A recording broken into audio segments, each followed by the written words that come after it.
ஒரு ஹெல்தியான life style அப்படிங்கிறது பல கோடி மதிப்பிலான சொத்துகளுக்கு சமம் அப்படின்னா நம்ப முடியுதா? எஸ், அதான் உண்மை. வணக்கம் நண்பர்களே. நாள் 74 துகுஜுகு துகுஜுகு பிக் பாஸ்.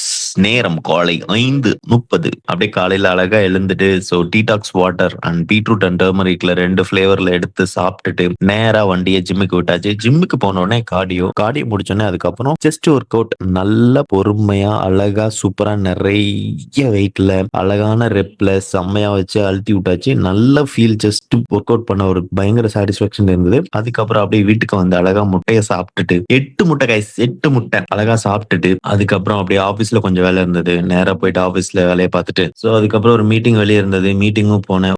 கொஞ்சம் தலைவலி ஆகி போச்சு. சரி டீயை போட்டு அதுக்கப்புறம் வந்து பாத்தீங்கன்னா லஞ்ச் இங்கே ஆபீஸ்க்கே எடுத்துட்டு வர சொல்லிட்டேன். பெரிய பையன் எடுத்துட்டு வந்துருந்தான். ஆதவனுக்கு ஒரு நன்றியை போட்டு வாங்கி உட்காந்து அழகா பொறுமையா சாப்பிட்டுட்டு கார்போஹைட்ரேட்டே கிடையாது கைஸ் இன்னைக்கு. கொஞ்சம் ட்ரை பண்ணிடலான்ட்டு. சரி அப்புறம் நைட்டும் பாத்தீங்கன்னா கொஞ்சமா எடுத்துட்டு இன்னைக்கு டேவை முடிக்க போறேன். டயட் கரெக்டா இருக்கு, ஒர்க் அவுட் கரெக்டா இருக்கு, ஸ்லீப்பிங் பேட்டர்னும் கரெக்டா இருக்கு. ஆனா மனசு மட்டும் கொஞ்சம் வலிக்குது கைஸ். தூங்கணும், நல்லா நிம்மதியா தூங்கணும். இன்னைக்கு நைட் அடிச்சு அழுத்தி விட்டு தூங்கிடுவாங்க கைஸ். ஓகே, நாளைக்கு செம்மையான வீடியோட சந்திக்கலாம். Bye guys, take care.